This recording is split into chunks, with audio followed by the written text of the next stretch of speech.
सभाको सञ्चालक म आफै भनौँ होइन, म आफै उद्घोषक छु। अनि अर्को कुरा के छ भने नि, अब हाम्रो प्रमुख अतिथि उहाँ हुनुहुन्छ मित्र सर, अनि हाम्रो अध्यक्षज्यू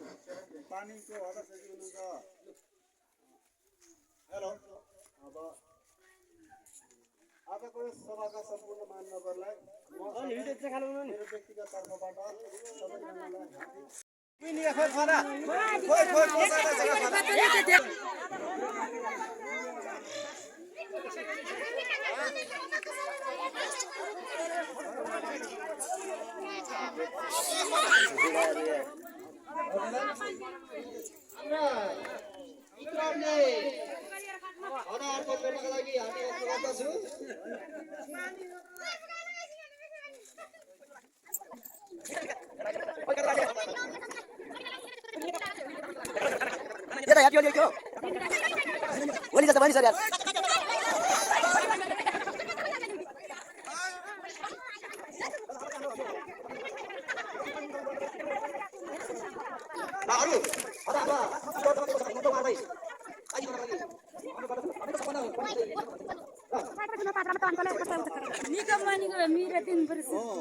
सबैजनालाई दुई शब्द चाहिँ उहाँले पुरानो कस्तो थियो र अहिले कस्तो छ भनेर भनिदिनु हुनको लागि हार्दिक अनुरोध चाहिँ हाम्रो मित्र सरलाई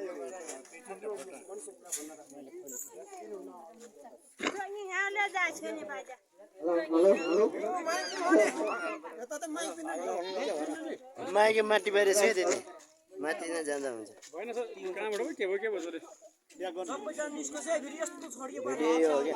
भिडियो कि फोटो?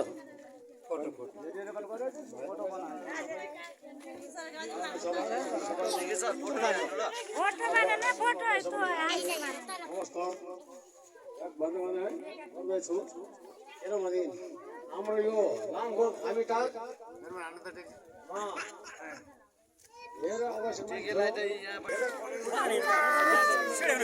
उहाँहरूलाई धेरै धेरै धन्यवाद पनि भन्न चाहन्छु। भन्नुहोस्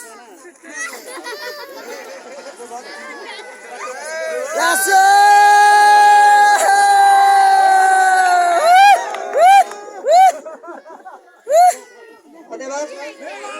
हाम्रो उडाका नेकपा एमालेका हाम्रो भुपु उडा सदस्य मित्रबहादुर थामीजीलाई पनि केही दुई शब्द उहाँले राख्नु भएकोमा हामी एकदमै खुसी छौँ। र आज पनि यही वडाका अहिलेका हाम्रो वडा अध्यक्ष वडा पार्टी अध्यक्ष नेकपा एमालेका पार्टी अध्यक्ष भक्तबहादुर थामीज्यू लगायत खानेपानीका अनि एउटा पहल गर्नुभएका भक्तबहादुर थामीज्यूलाई पनि केही उहाँले दुःख सुख के पाउनु भयो उहाँले पनि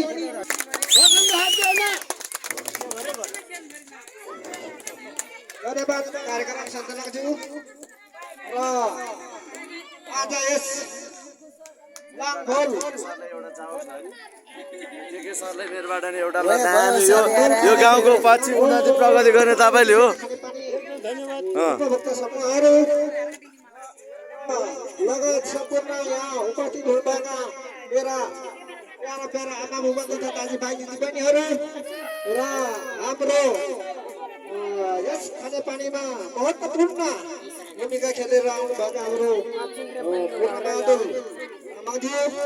र हाम्रो धर्मनिवासी जुम्बा लामाज्यू लगायत श्यामको नामै मेरो तर्फबाट यस कार्यक्रम आदर्श 2082 सालको साथै हार्दिक मङ्गलका शुभकामना व्यक्त गर्न चाहन्छु। र अब हामी यस दुर्गा भेगमा यस गाउँमा हाम्रो खानेपानीको धेरै नै समस्या छ र पानीको अभाव थियो र हामीले उहाँलाई पनि धेरै रिक्वेस्ट गऱ्यौँ र पानीका उहाँ सम्पूर्णलाई रिक्वेस्ट गर्दा पनि उनले गर्दा पनि यहाँ पानीको अभाव भएको हुनाले हामीले उहाँ धर्मनिवासी सुब्बा लामाज्यूलाई हामीले निगरानीमा राखेर उहाँलाई हामीले सहयोग गरेर हामीले जसरी आज तपाईँहरूको घर घरमा हाम्रो घरमा एक घर एक धारा हाम्रो सिक्री बोटनदेखि लिएर लामखोल टोल हरिमाथि थोप्ला घरमा हाम्रो यहाँ सम्पूर्ण घरमा कुनै घरमा पनि नसकेका एक घर एक धारा हामीले जोइन गरिसकेका छौँ। यो पानीलाई चाहिँ तपाईँहरूले कसरी सञ्चालन गर्नुपर्छ र कसरी खानुपर्छ कसरी सजिलो गर्नुपर्छ भन्ने कुराहरू तपाईँहरूलाई थाहा होला। त्यो घरिघरि बनिरहनु पर्दैन होला पानी कसरी खाने हो पानी कसरी गर्ने हो यो तपाईँहरूलाई थाहा भएको कुरा हो आज हाम्रो अलिकति समय अभाव छ हाम्रो सरकारलाई विदाय गर्नुपर्नेछ र हाम्रो सरकारलाई फेरि पनि हामीलाई धेरै सहयोग गर्नुभएको मलाई धेरै धेरै धन्यवाद विदाय गर्यो भने उहाँहरूको पनि मन कम्लिन्छ फेरि पनि हाम्रो सम्पूर्ण सबैलाई खुसी हुन्छ र फेरि तपाईँहरूको गाउँघरमा उहाँहरू फर्केर आउनु नौलो कार्यक्रम लिएर आउनु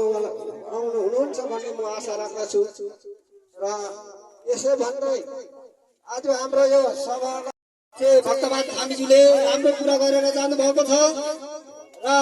खाने पानी भनेको एक धारा हामीले जसरी भए पनि चाहिन्छ पानी बिना हामी बाँच्न सक्दैनौँ र हाम्रा एउटा यो अँधेरो ठाउँमा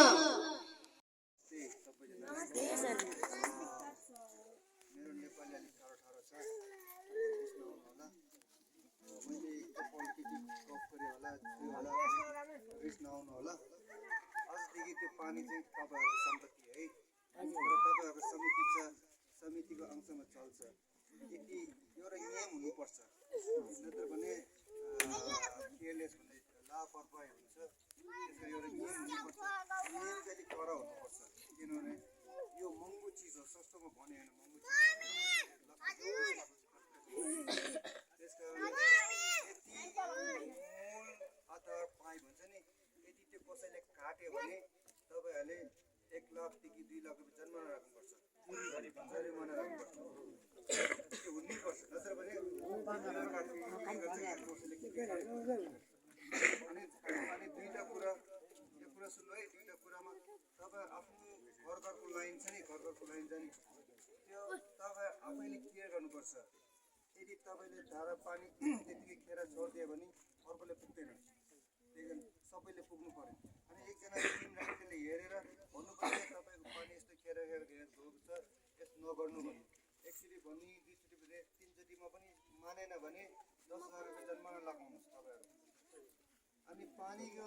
हेर्नुहोस् तपाईँले सोचेकै थिएन यस्तो पानी पुग्ला भनेर है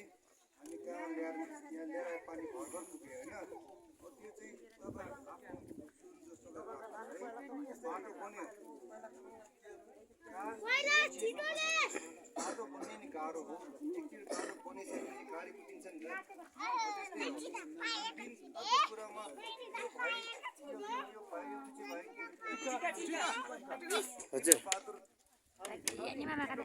ठिक छ सर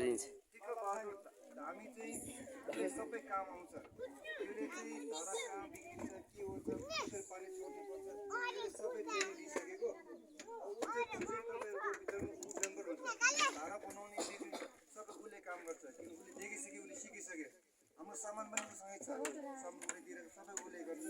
अनि उसको आफ्नो जाला कसरी ऊ आफै टक्छ कसरी यताउता हजुर भन्नुहोस् यो भिडियो उसले त कस्तो हो उहाँको यो केटा है यो केटा यसले सबै काम जान्यो यो मेरो साथीले सिकाएको यसले पाइप जोड्ने पोल पार्ने सबै सिकेँ तर फुटाउनु चाहिँ सिकेन यसले सबै चिज गर्छ है त्यस कारणले यो अहिले यस्तरी ल कुनै कुनै जग्गामा धेरै लगाउँछ नि त्यहाँदेखि काठमाडौँ पानी पर्नुमा चाहिँ हिलै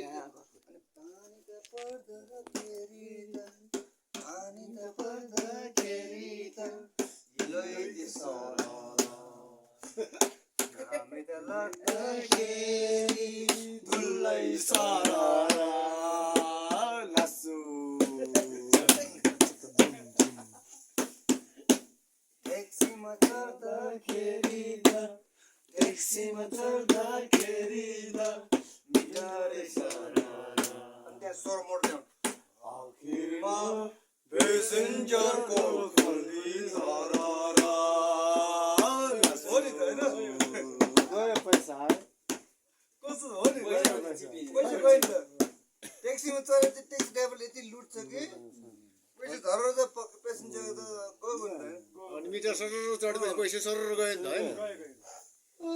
हामीलाई पनि काठमाडौँ त पुरै धुलोले पिट्छ पानी पऱ्यो नि हिलो हिलो हुन्छ। गाह्रो छ एकदम अहिले चाहिँ अलिक राम्रो बनेको छ। अहिले अलि राम्रो भयो सफा भयो। धेरै राम्रो भएछ। फेरि यस्तो उकेको त्यो एउटा फिनिस। सक्यो